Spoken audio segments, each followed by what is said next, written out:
Well, we are pleased as always to bring up Congresswoman Val Hoyle to our studio, and we are really in the final weeks here, I should say, in less than a month until Election Day. Ballots are heading out soon, and people are going to be filling those out pretty quickly and sending them back.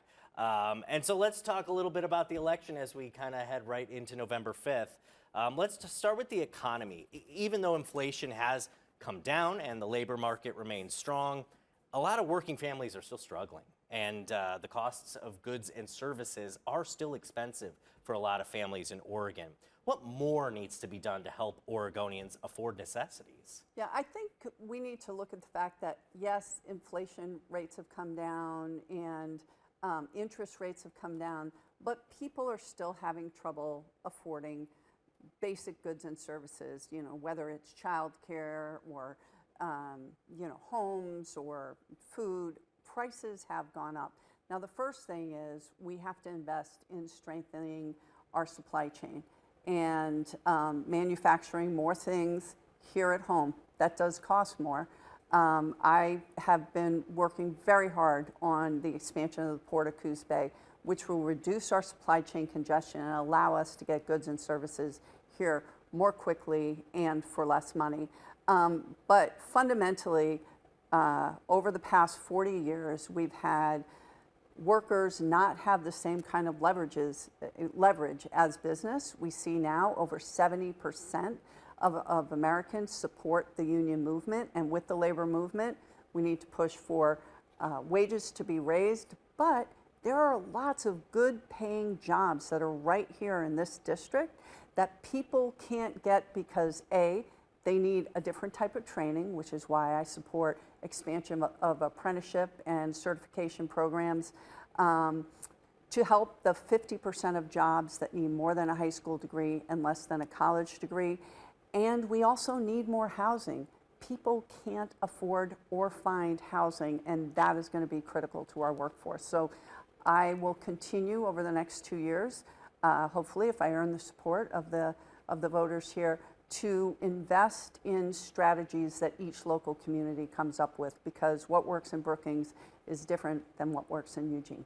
One of the issues that's kind of involved with all of this is childcare as well. Oh, yes. Childcare has become so expensive, and there's a shortage of childcare providers. How can we address this rising cost and lack of availability of childcare? So this is something that absolutely needs to be invested in. I was just at a roundtable with women small business owners, and this was one of the things they brought up, because we don't have availability of childcare.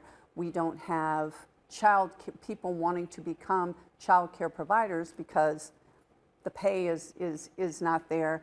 And then for people who work shifts or go to work early, whether it's first responders or farmers or other people working shift work, we need to have childcare available around the clock. So things I have done previous to coming to Congress was set up an apprenticeship program for early childhood ed on the South Coast.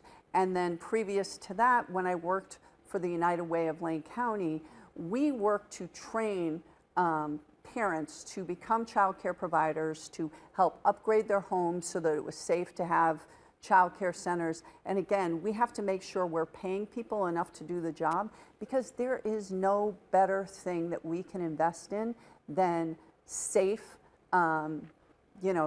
safe and stable places for our young people to stay in while their parents are working.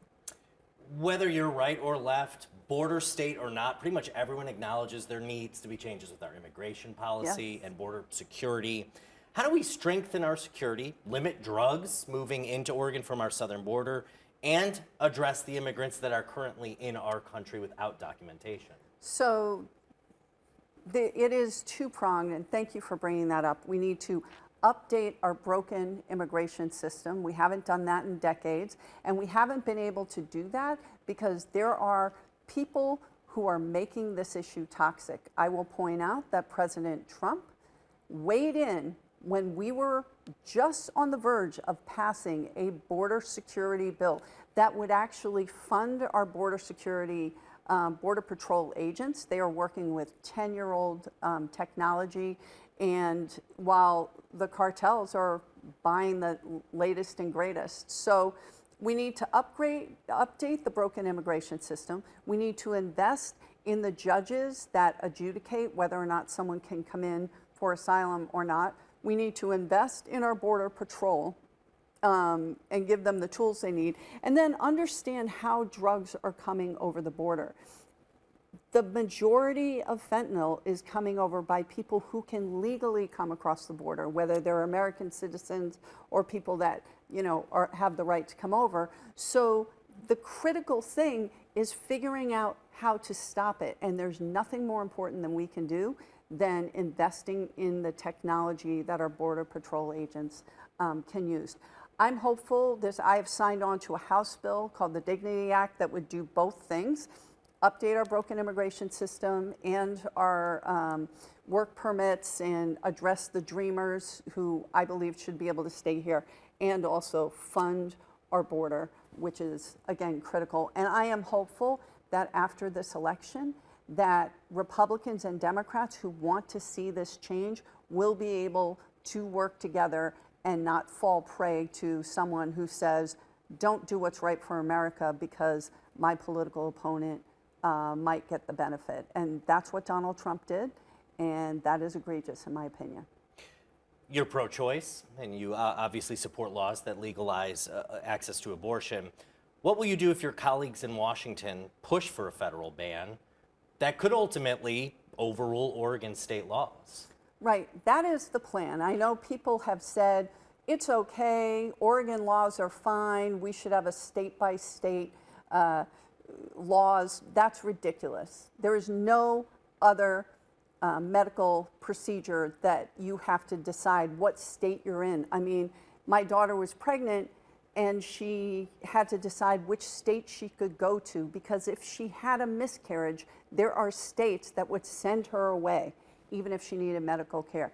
The fact of the matter is, we were told that the protections under Roe were safe. We didn't have to worry about it. That was overturned.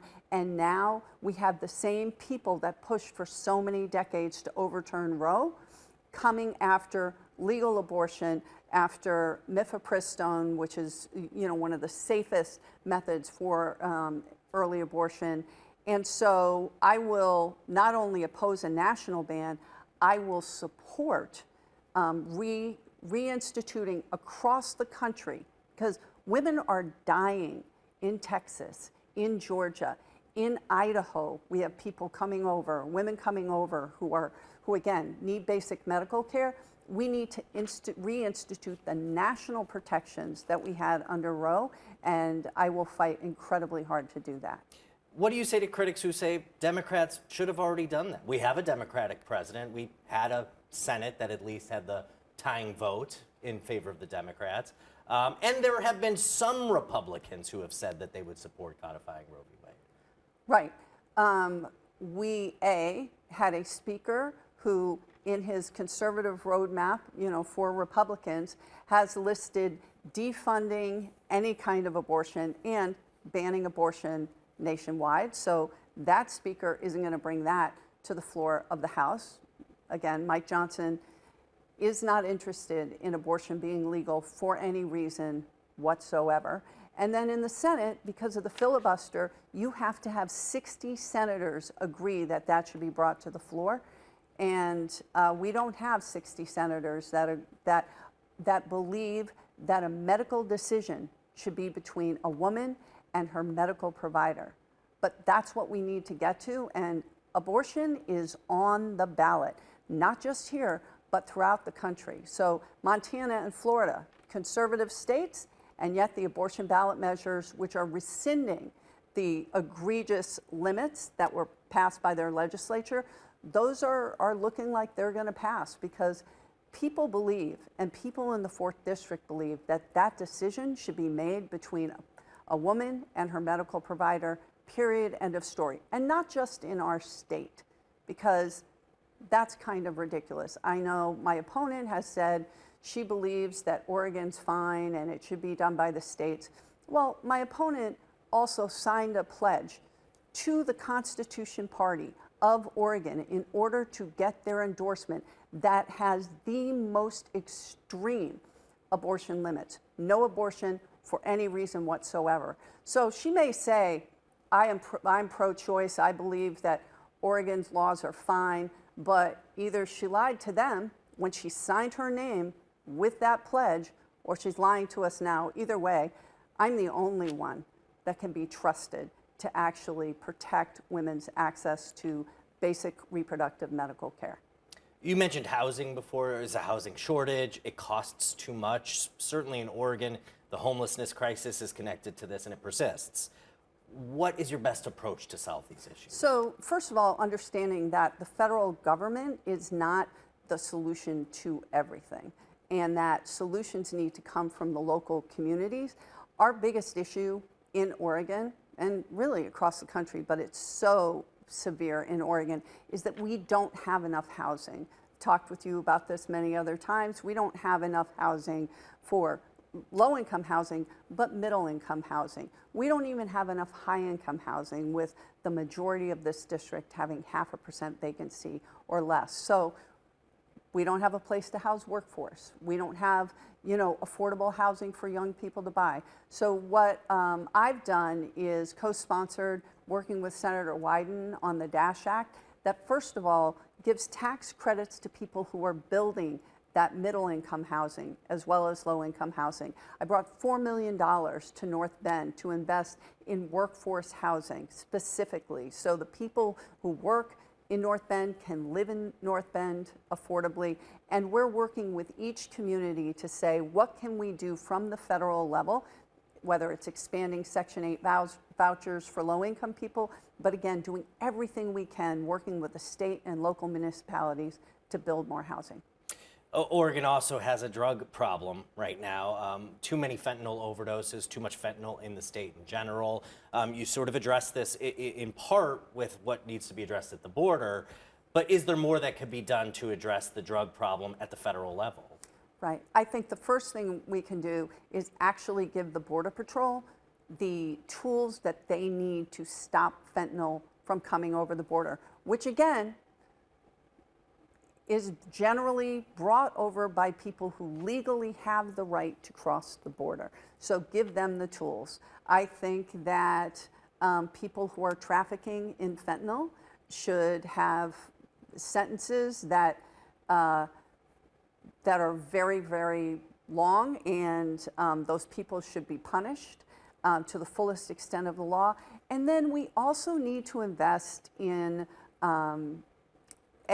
public education. I know there's a number of school districts that have education to young people, saying just one time, letting them know that fentanyl can kill the first time you take it, right? So that's important. And then making sure that we're investing in treatment for those people who want it and who want to access that. Right now, we have a limited amount of treatment, especially in our more rural and coastal communities. So working with the state to make sure that the funds actually get to that is very, very important.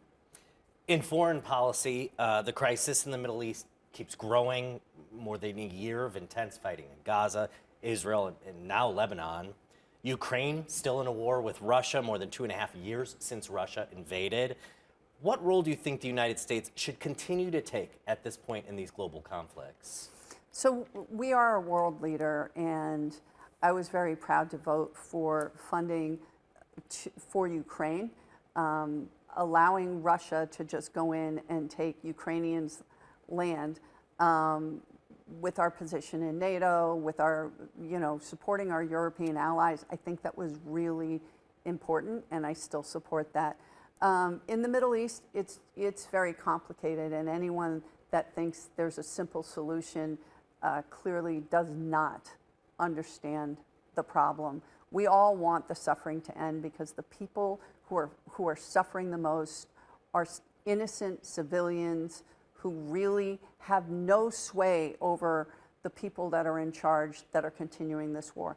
Bottom line is, we need to use our influence to make sure hostages are released from Hamas, that there is a ceasefire, that we invest in rebuilding Palestine, that they have their own secure state, that Israel also has the right to defend themselves and has their own state. Nobody's going anywhere.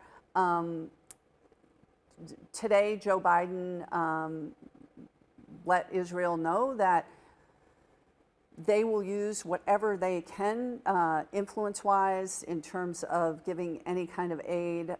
They will not be doing that if Israel continues to not let humanitarian aid into Palestine, which again is egregious. I think war crimes should be prosecuted, whoever commit them. And the fact of the matter is, it's in all of our interests to have peace in the Middle East. And it's just that the United States can't snap their fingers and make that war end, but we should use whatever influence that we can to work towards peace that allows Israel and Palestinians, certainly those in Lebanon, to live safely and securely. We also will, after this war, need to invest in a Marshall-like plan with the rest of the world and certainly the other players in the Middle East to rebuild Palestine, to make sure that people there can live in peace and prosperity. Do you think the White House or President Biden, the Biden administration, holds responsibility for some of the damage and the destruction in Gaza and with the Palestinians? I think that the Biden-Harris administration is doing the best they can to balance the interest that we have with our allies, with Americans still being held hostage. And again, I am glad that President Biden is now able to focus on the Middle East, and I do trust Kamala Harris to have a level head and after this election to be able to work to make sure that we have the best outcome for everyone. I don't believe that this war will be ended before the election happens. And I trust that she will be a steadier hand at the wheel than Donald Trump would be in terms of foreign policy, because she's not just focused on what's in her interest, but rather what's in the interest of our United States and our international allies. You tout your record of working across the aisle, putting together legislation with both Democrats and Republicans, but you are a very harsh critic of former President Trump. Could you work with a second Trump administration to get things done for Oregon's 4th District? Absolutely. I've passed more bills into law than any other freshman in the Pacific Northwest, more than most of my colleagues, Democrat or Republican. And I did that, and every single one of those bills were bipartisan. I've been able to gain the support of people in this district, Democrats, Republicans, independents, elected officials throughout the district, and from both Democrats and Republicans. I'll work with anyone to get things done for this district, as long as those people will work with me. And I'll do anything possible to work with whoever the American people elect, because that right there is the important thing. If the American people decide that they want to elect Donald Trump and he wins through the Electoral College, I will respect that. And if he doesn't, I'll respect that as well. Last thing I'll ask is, you are hoping for a second term here. What did you learn in your first term that could make you an even better Congresswoman, in your opinion, for a second term? So the first is developing the relationships and understanding the policy, and then understanding this district even better. We will work on, number one, the top priority in my office is constituent work. So reaching out and helping people who have issues with the federal government, with the VA, with the IRS, with whatever we can help with. So reaching more people, talking to people throughout the district, and again, understanding policy better. I am very, very hopeful that we'll be able to move forward with both private and public investment to expand the Port of Coos Bay intermodal port, and then working on wildfire and timber issues. Those are still my two priorities, and I hope I get a chance to serve the people of the 4th District again, and I'm looking forward to all we can do together. And we appreciate you coming up as always and hope to continue to have these conversations about the policies. And the important thing is everybody's got to get out and vote. Everyone, and today, you know, you have to make your plan to vote. There's information about where people can drop their ballots, where you can mail them in. Either way, sit down with the voter's pamphlet statement. That's something Oregon has that I don't know of another state that does it like we do. And people are so impressed that you can sit down and look at the voter's pamphlet statement and look at all the candidates together with information they provide. So it's not just people who can pay the big dollars to advertise on TV, like myself, like my Republican opponent, but you know, make your plan to vote and study the issues. There's a lot of local and state issues, statewide candidates, and then of course our election as well. Yeah, looking forward to Election Day. All right, it's coming up. Thank you so much. All right, Congresswoman. thank you.